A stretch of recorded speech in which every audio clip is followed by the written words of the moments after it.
Hey everyone, just real quick here at the top. This is one of those episodes that got split up from a singular recording.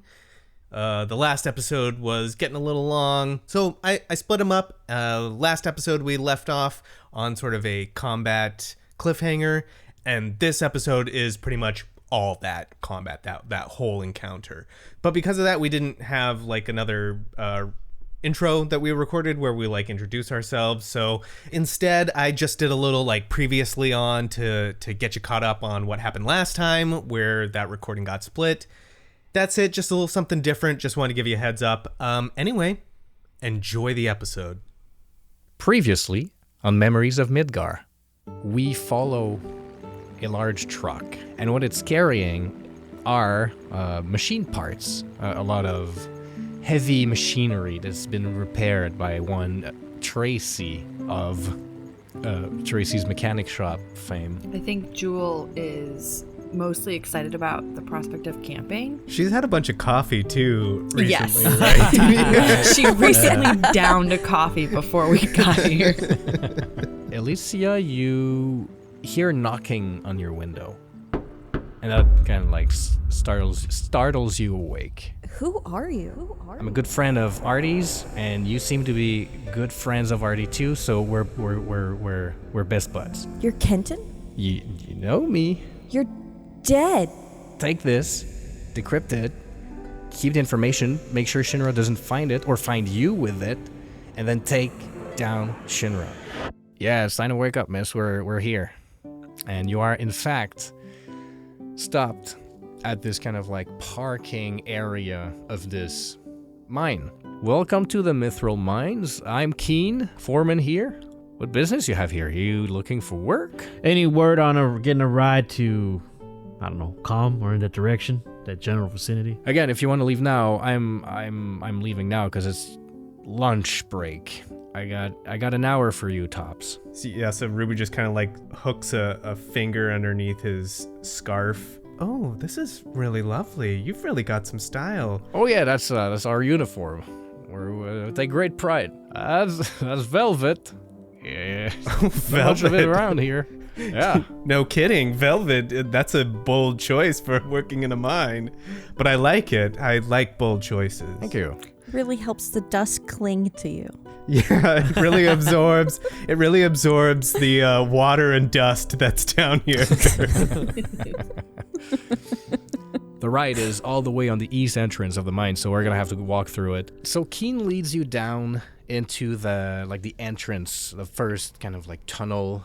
It does go down right away. How many days has it been since the last accident? Oh, we have a sign right over here. Let's see. Let me show it to you. It says it has been 7 days, and when he says 7 days, you all hear a voice scream in the distance, echoing in the tunnels. Oh no! Gladys. Yeah, that sounded like Dirk. Okay, could you four head that way? I'll be heading this way, and if there's any sign of trouble, turn back. All right, don't take too long. All right, and be careful. You too. Find your man and get out. Tell me if you need a job. I knew he was going to say that. This guy is trying so hard.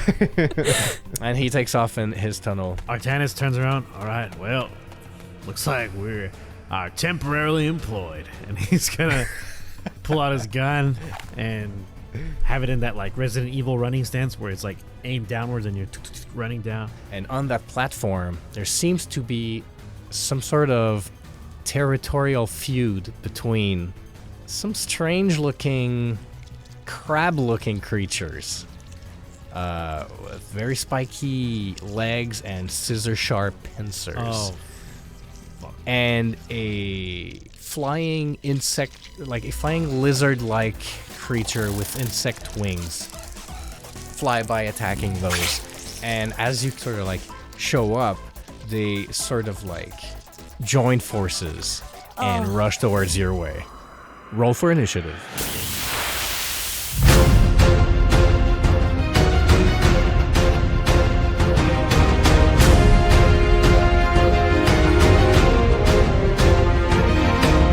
6 total for Artie. 16 for Ruby. 21 for this young 22. Ooh. Nice. I'll give you inspiration for that. Oh. Nice. Yeah. Forgot about inspiration. I got 18.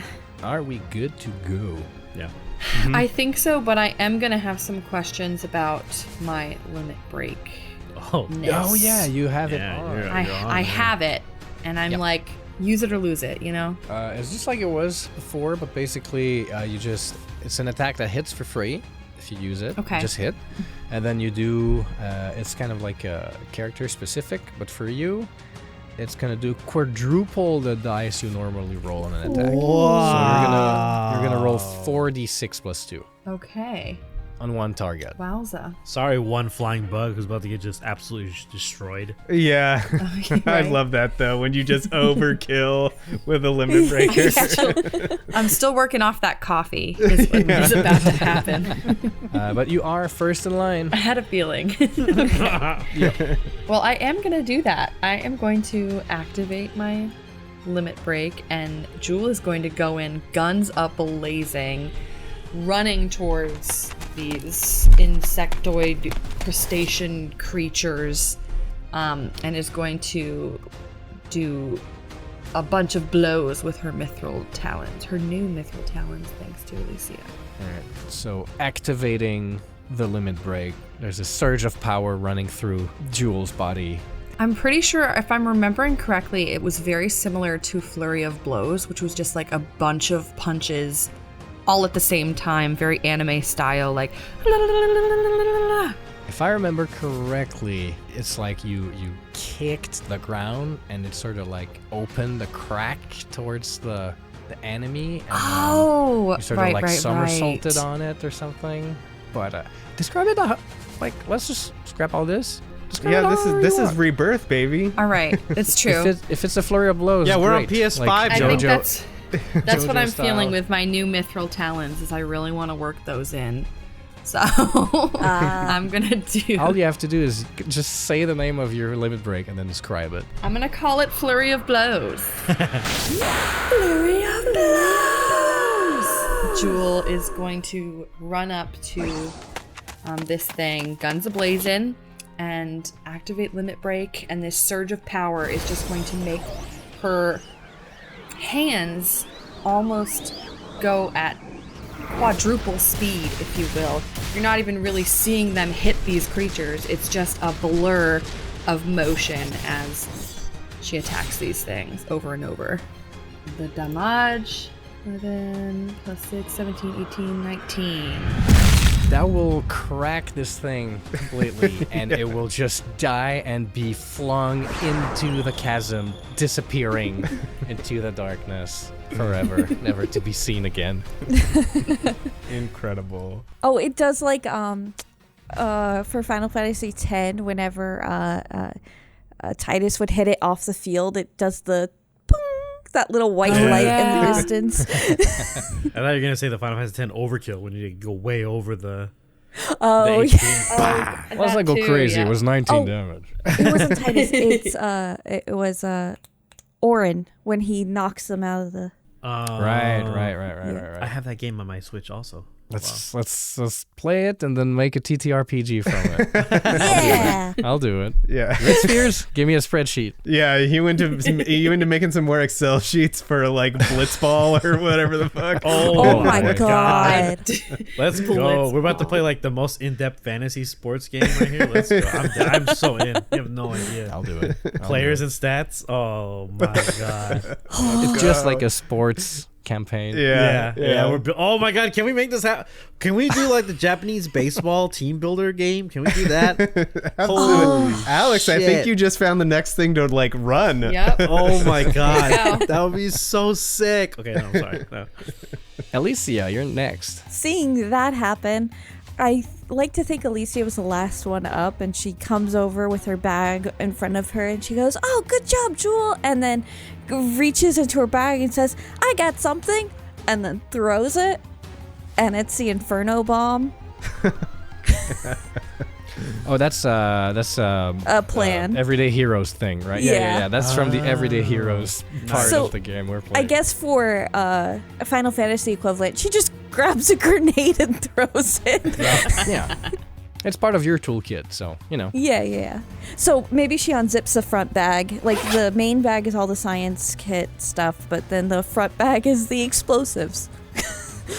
And throws it into wherever she hits the most enemies. Okay, well, there's also a jewel in there. Well, not a jewel.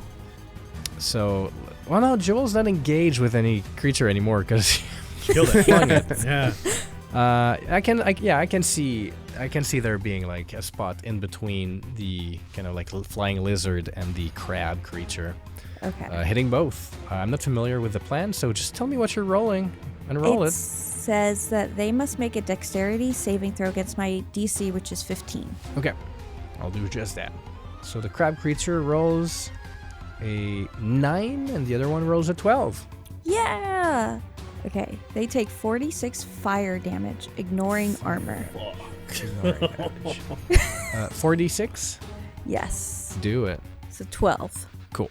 So this flies over Ruby and Artie's head because she just came up right behind them. Is she chucking grenades? What the fuck? What the hell she got in that bag?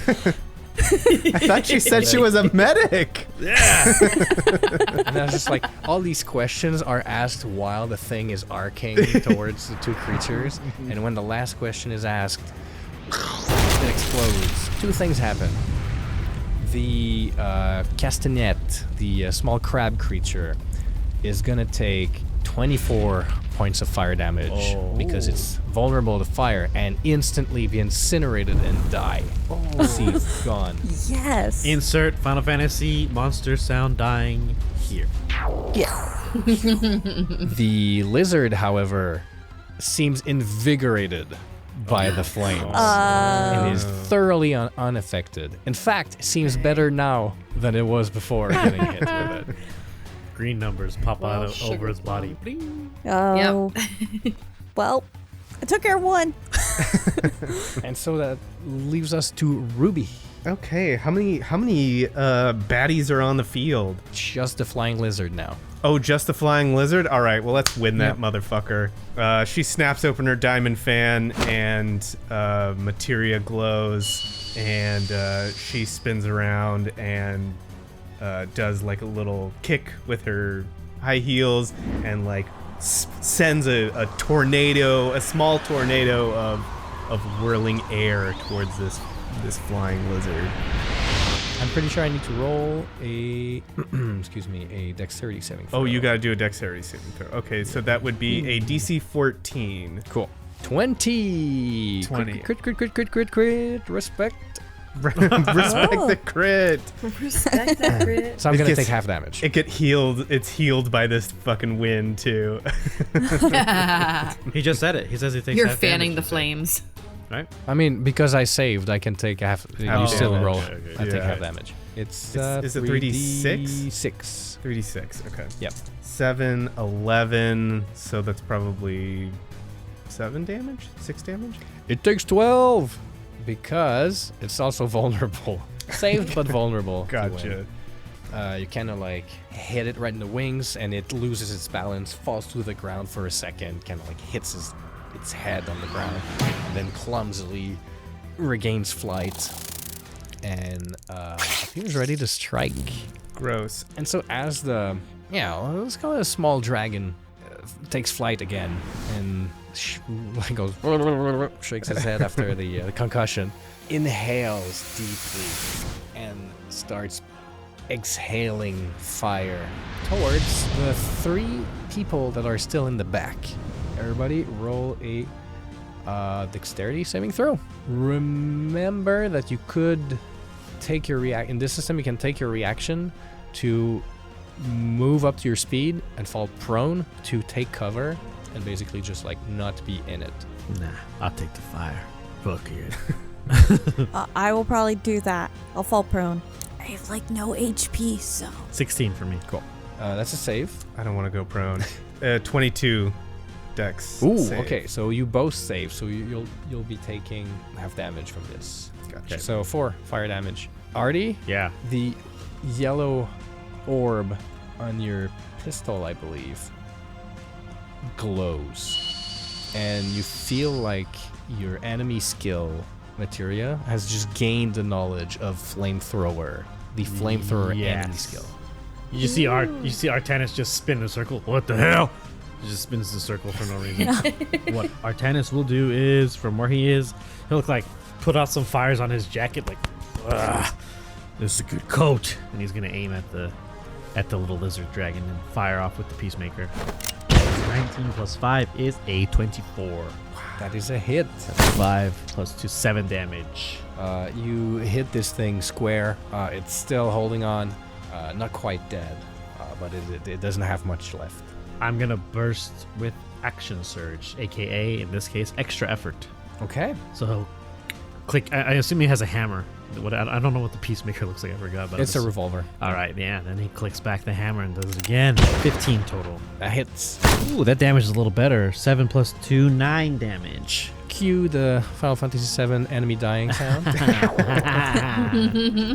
The shot goes straight through, and it falls back and collapses. Artanis puts the gun in his coat. Woo! Kind of shakes his hand. The hand he was firing with. It's got some kick behind it. Is that your new gun, Artie? He turns around to look at Ruby. Like I assume they're like talking at a distance. Yeah, it's great. It's got a little heft to it. But She's like putting fire out on her wig. not bad, right? Yeah. And like the two gunshots kind of like echo in the chasm, and your ears are still ringing from the 2 consecutive revolver shots. But when you sort of like hear something again, there's a clear sound of a man in distress further down that platform, around the corner. Oof. As you hear kind of like metal clanking and like objects being thrown and kind of like large like crushing sounds. We gotta help him. We gotta go. Somebody's down there. Rush to the aid of this poor soul being crushed by what sounds like something massive. Will Jewel just kick it to death or punch it to death? Yes. No problem. What did you kill Jamie the last Final Fantasy game? You did something. You fucking beat the shit out of something. I forgot what it was. I don't dogs? even remember. Yeah, we did fight a bunch of dogs. At the junkyard, true. right? Yeah. The junkyard area. Yeah. No, but there was something big that she was like, she did the Tifa thing. She was like, da da da da. I have a In vivid this memory. campaign or the No, previous campaign? the previous one. Yeah, We well, fought- you're fighting a bunch of dogs, and then this giant like metal spider showed up That was and lasered all of you. Yeah. There you go. Because there were only 2 fights in that campaign. There were like a bunch. Oh my god, flying snakes. Yeah, Snake. I was fl- gonna say there was the snakes, flying yeah. I snakes, remember but I the don't flying think that was snakes. it. The Yeah. classic ones. That's where I guess that's all I'm making you fight. So you run forward inside the cavern, and these like screams of distress grow more and more desperate. And there's like this strange crushing sound again, like something just being broken by like heavy, blunt force. And as you run forward and turn a corner, 2 creatures slither between your legs and then kind of like stop right in front of you, ready to pounce on you and attack you, possibly. But then you're like taking in this scene as the wall turns. You see the small silhouette of a man on his butt with his hands back to a wall, pleading for his life to something inhuman, to some absolutely strange sight. This 9-foot-tall humanoid-ish shape, like very bulky, massive flesh, with these trunks for legs, and one of its arms is just a stub with a long chain ending in a massive iron ball, and it's just twirling it and kind of like crushing equipment, boxes, and structures around that poor Dirk, pleading for his life.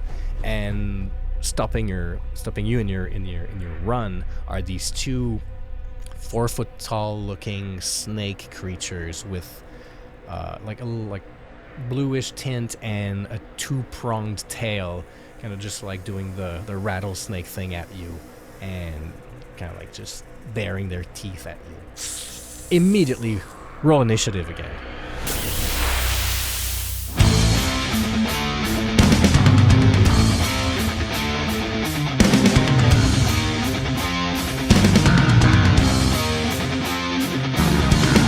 Artie, just shoot him. Put him out of his misery. Spare him. Spare him this Sorry, death. Dirk. 17 for Artie. 15 for Ruby. I got 21. Ooh. 12. Can't all be winners. Your worst is 12. That's not that bad. My worst was last 6, like literally 15 minutes ago. Is that the thing with the crusher balls, that Madouge? Yes, that is Madouge. Madouge. I remember those guys. First up, Elysia. Elysia in the back still. She'll yell to everybody, "Watch out, this is dangerous stuff!" And then throw it at one of the... She warned us this time. That's nice. That's mighty nice of her. That's really nice of her this time. And then I will tell you, Xavier, I prepped this one as acid. So as it zips by the party, you hear it sizzling. Great. And the attack is literally called dangerous stuff, so... Oh, nice. Nice. Where are you throwing it? At one of the snakes so we could pass by. And then it only targets one, so I don't have to worry about AoE damage. Perfect. 19. Oh, yeah, yes, that hits. Yeah. So it explodes in like this green, like sizzling sphere on it. I did max damage. Ooh.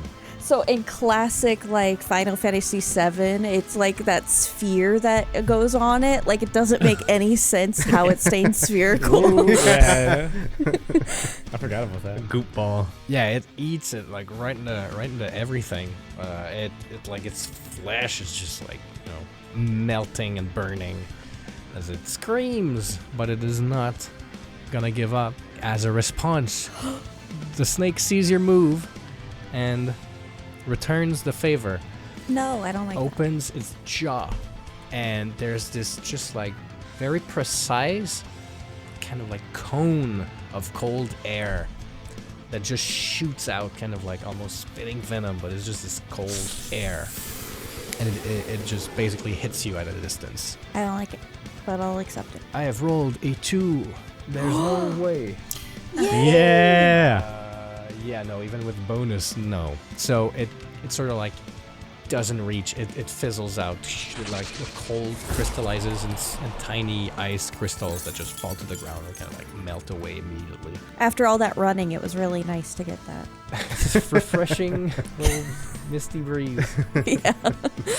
All the way in the back, you see the Madouge, as we so established earlier. This large brute with a ball and chain for a hand turns around and sees you, and seeing that you seem like threats and not the pitiful man on the ground, turns around towards you. He's a good 30 feet away. He's gonna rear back, and on his chest, I don't have an image of him right now, but there's kind of like these eyes, I think, or like this face on his chest. Yeah, it's kind of like strange opening where his like ribs would be, and there's this kind of like smaller face with red eyes, like 4 red eyes and a small mouth with a purple face coming out of that like fleshy pink body of his, and that mouth inside his chest. So, this is great. This sounds disgusting. I don't remember him looking like this. Is gonna open up and shoot out this kind of like smoggy blast of smoke, and that's gonna hit. Only Elysia acted so far, but you're behind the other 2 or the other 3. I'm gonna roll I'm gonna roll a D3 to see who in the front row that's gonna hit. 1, 2 Ruby, 3, 4 Jewel, and 5, 6 Artie. Yeah, so that's gonna be Jewel. Jewel, I'd like you to roll a Constitution saving throw. No, she's so little. No. It's okay. It's okay, you guys. No, but she's tough. She's Yeah, Jewel's she's tough. sturdy. She's tough. Yeah. 20. All right, that's Perfect. You get some of that stuff in your eyes, but you kind of like manage to blink it away, and your tear ducts just like go in overdrive and sort of like wash out that weird, gooey, smoky material. And you avoid being blinded. Ooh. Nice, good job. Good. That would have been bad. I have something for that. Jeez, what do you not have in that bag? You know? It's a small bag too. Chock full of stuff. Artanis. Yes, sir. My turn. Yep. So the guy, the Matouche that's 30 feet away, I don't like him having the ability to throw. What the hell he throw at us? Fucking Sticky smoke. not a fan. From his chest face. So I'm gonna try and separate, even though we're yeah. And that's never good. I assume the back row is myself, Elysia, and Ruby, right? Yep. Jewel, you haven't gone yet, right? No. So technically, all four of us are still in the same. Behind the snake. Yeah. I'm gonna use Grenader. I can draw arm and throw a grenade as a bonus action. But do I have grenades? I don't want to break the rules. You have one grenade, my dude. You bought one. Shit. Yeah, Artanis reaches in, looks at it, looks at the Matouche behind. Snakes are in the way. He's like, I'm gonna do something at least. And he bites the pin off. And I like to think of it like it's not an antique, but like a relic of war kind of thing, where it's like, it works, you know, but it works something like it works in a very archaic way. There's like sparks coming out of it, like it's an old school bomb, but it's not. And Artanis immediately thinks like, oh, this is old. Okay, fantastic. And he looks at the Matouche and he just skyhooks it, tosses it overhead, but like at that weird angle. DC 13. I rolled a 14. Roll for damage, and I will take half damage. Damage is 4d8. Yes. That's a lot of damage. Wow. 22. It'll take half of that. Ooh, but that was a bonus action. Yeah, it was. So he quickly skyhooks the grenade. I imagine the Matouche looks at it and hits it in midair, and it Explodes on it. Yeah, and it's like, doesn't understand. And then I take the opportunity to fire off a shot with my main attack. 17 to hit the Yep, Matouche. that super hits. He's a big target. Okay. 1d10 plus 2. That's 10, so 12. Woohoo, okay. Now we're cooking. So, the creature just takes the shot right, and like its torso, it flinches a little bit, but it continues moving forwards in your direction now. Like each stump of a leg hitting the ground very loudly. So after that gun goes off, Artanis sees the thing still moving, and he kind of for a minute is like, uh-oh. Like shudders. This ain't good. And he's gonna, I for just story reasons, it's him reloading the gun as he's like explaining why he can't continually fire off in turns, right? And he's just kind of reloading a bullet by bullet in the revolver, shouting out to Ruby, don't let that thing get too close.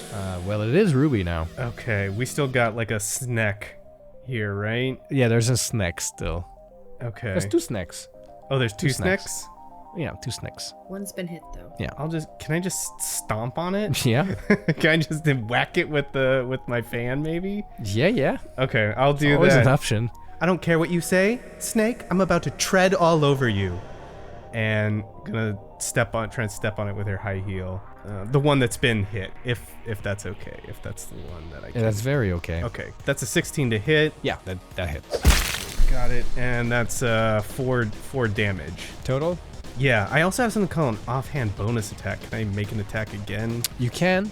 On the other snake, because this one's... Is then Yeah. Got it. Okay, yeah. Then she'll step on that and like the heel like goes through and it like dies and like curls around, and then she just like whips her fan open and bonks the other one on the head. 16 again. Yep. For 5 damage. All right. This one is just bonked on the head. It seems to take offense from that. And it is its turn, in fact. Boy. Oh boy. I think it's just gonna bite you. Okay. Oops. I rolled a 1. Ooh. Okay. Ooh. Yeah, it's gonna try to bite. It's kind of like its teeth cling on your like diamond fans. It's gonna it's gonna hurt its teeth and gonna recoil in tiny pain. Not on the accessories. The diamonds are fine. Diamond fans are fine. Mm-hmm. It's diamond, honey. They'll stand up to almost anything. It's harder than snake teeth. But that will bring us to Jewel. Well, Jewel is going to try to hit the snake. I'm going to try to go and punch this snake. 25. Yeah, we got solid hit. Feel bad for the snakes now. I know, poor snakies. Pummeling them I mean, and that's all I'm stepping on making them. you. Again, that's all I'm making you fight all the time, always. Just snakes. I didn't feel bad for the flying snakes. Fuck those snakes. 3. The good news is you got more attacks, I believe. I do. I have my lightning strike, so I can basically do the same thing. I'll do it again. Same thing. Look at that. Oh my god. Ooh. Hey. Lucky be a lady. Oh, well, 5 that time. Got the high hits, the low damage. I know. Low damage, high hits. That's okay. So it's sort of like a combo wombo.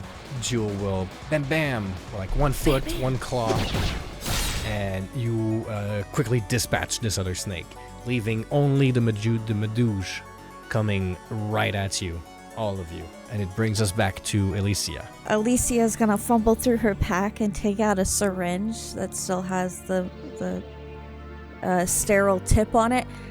Tear off the tip with her mouth, spit it out, and then say to Jewel, "Trust me, this is gonna kick more than a chocobo, but it'll help you." And then injects it into her. And it will kind of hurt, but I gave you a can of whoop ass. Oh, hell yeah. Hell yeah. Dope. Your movement speed is increased by 10. You gain advantage on strength checks, and you get +2 bonus to all damage. Nice. Medical grade caffeine. Yeah.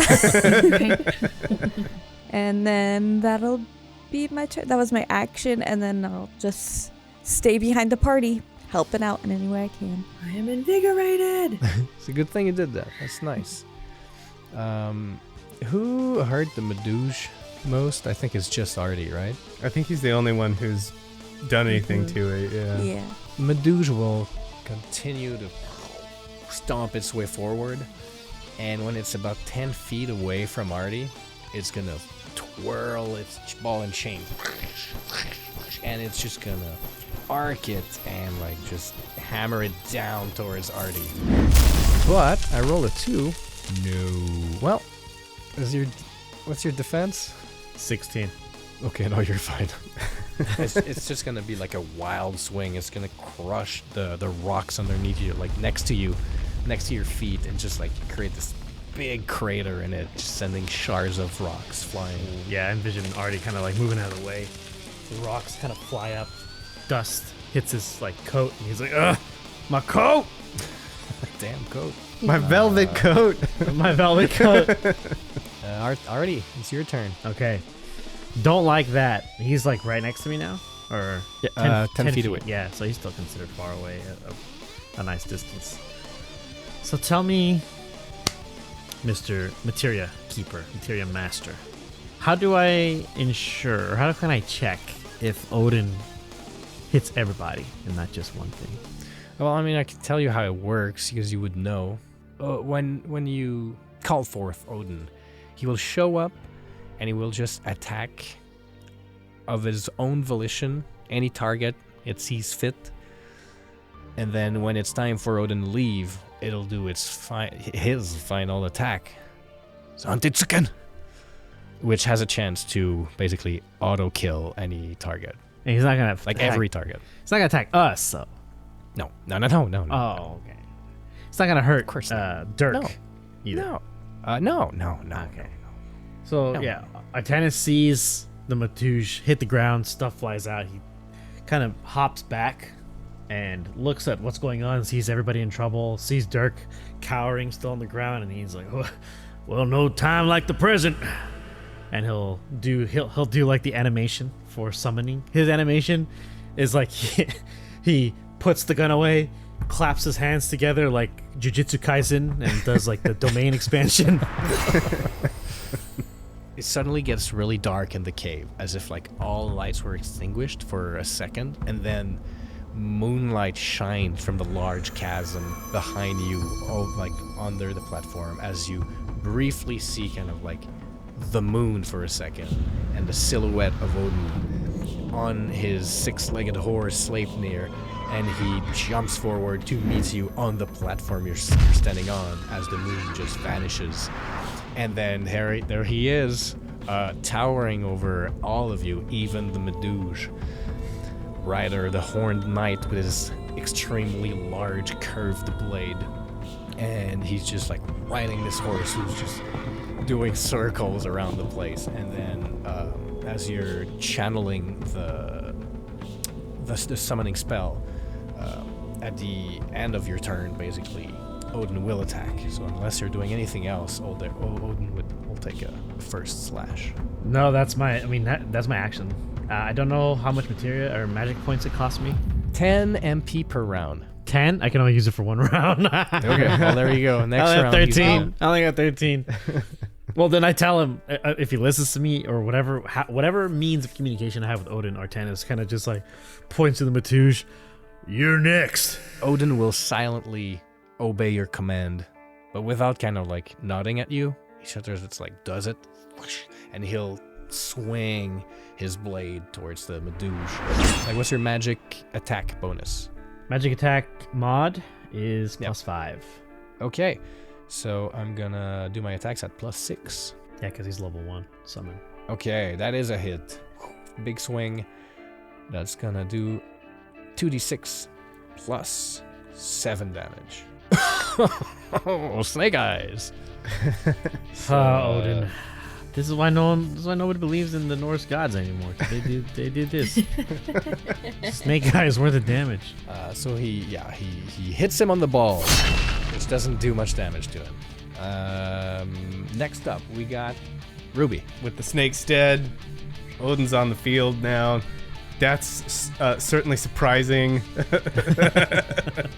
But she knows that Odin is a god of many things, storms included, so she's just gonna play right into that. She knows a theatrical entrance when she sees one, naturally. So she's just like, girls, Artie, hang on to your thongs! And she's gonna whip the fans down and start this off by actually doing a few cartwheels, and like her dress and her wig and fans are all like whirling around, and I think it's called Aora, right? The second level of wind magic. Gonna cast Aora on this Meduse. So that is a 14 dex. Sweet, 11 plus -2. So we're good. Full damage. Full damage. Like the Meduse is just like not dodging. Straight up not dodging. He's a big tanking. Boy. He's a beefy boy. Tanking everything. 66 wind damage. Damn. 27 wind damage. And I'm going to do a little thing called insult to injury, where I'm going to roll one of my influence dice to add some additional damage. +5, 32 wind damage. And it has disadvantage on its next attack. Why would it have disadvantage if you killed it? Exactly. Oh, did I kill it? How, Oh, yeah. How do you want to describe how Aurora? How does Aurora? Well, so I think what happens is it's like it is to add to some theatrics to this. So like this huge gust of wind like goes out, and like Odin's sword sort of like hit that ball of the Meduse when they were like clashing, and so now that there's all this wind and it's like kicking up all this dust, and like the Meduse is like basically like trying to stand up, and it's getting like pushed back a little bit in the dirt, its feet like sliding back away from us, and that gives Odin an opening to just like come down with Sleipnir, and like the wind's going all around him, and he just like slices this thing into, you know, the screen. There's a flash and the screen goes dark, and then we see behind the Meduse, and it just like splits and then like falls apart, and Odin is there and probably like disappears or whatever. Exactly. Haunted skin.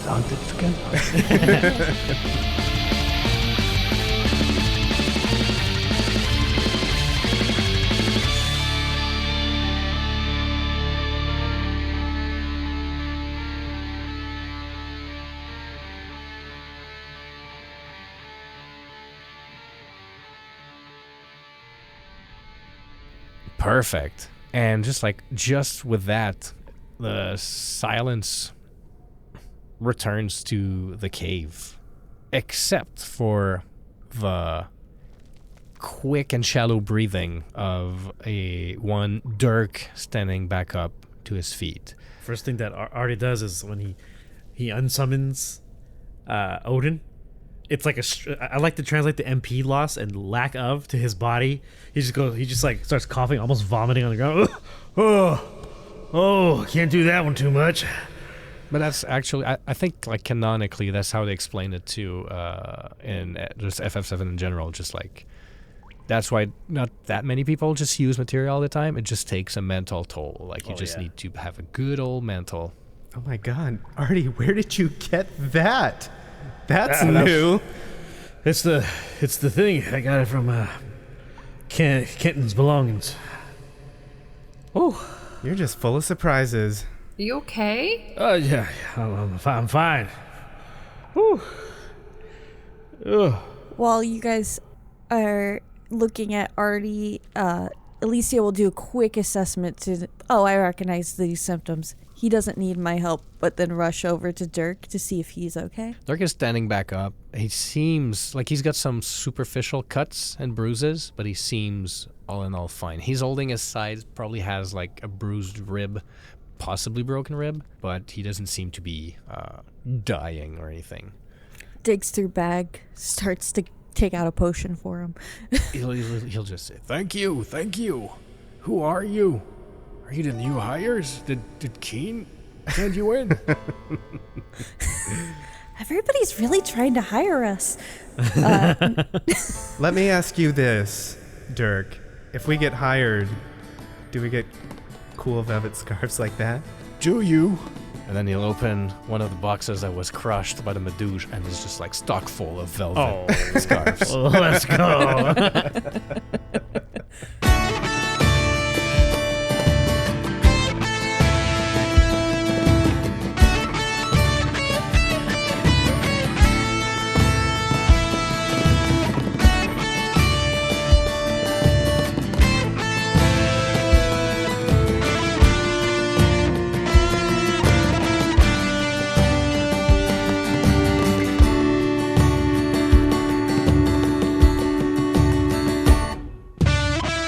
Thank you for listening to this week's episode of Respect the Crits, Final Fantasy VII Memories of Midgar Disc 2. If you like what you heard, please consider supporting us by leaving us a 5-star rating and review on Apple Podcasts, or whatever platform you use. It's easy, free, and helps others learn about the show. Follow us for info, updates, and extra clips on our socials. We're on pretty much everything at Respect the Crit, or come be a part of our amazing community in our Discord. Artanis Rinn is played by Alex Herrera, who you can find at AE Herrera or on his Twitch channel, WadeWolf10. Jewel Stone is played by Jamie Lee-Bonés, who you can find at Jamie MF Bones. Elysia Valerius is played by Susan Spenader, who you can find at Suze Laluz. Ruby Weapon is played by me, your host, Ian Duncan, and you can find me at iDunks. Our Materia Keeper is Xavier Trudeau-Deschênes, who you can find at XavierTD. The music in this episode is provided with license or permission by a variety of talented artists, whose info and credits can be found in the episode notes. Please support them by visiting their platforms to hear more of their work. The Everyday Heroes roleplay system is published by Evil Genius Games. And remember, whatever the system, miss or a hit, you always gotta respect the crit. Thank you very much, and we'll see you in the Lifestream. And after this combat, I'm gonna release you just after a little bit. I'm gonna keep you just a little bit longer after combat. You're holding us hostage. Yeah, you're a teacher now. If this is your class, if this is us holding a hostage, you can keep me forever. Yeah. Fine. I might be into it. I don't know. I'm discovering new things about myself. We'll figure something out. Oh my god. We're not trapped in here with you. You're trapped in here with us. Yes. Yeah, I've noticed.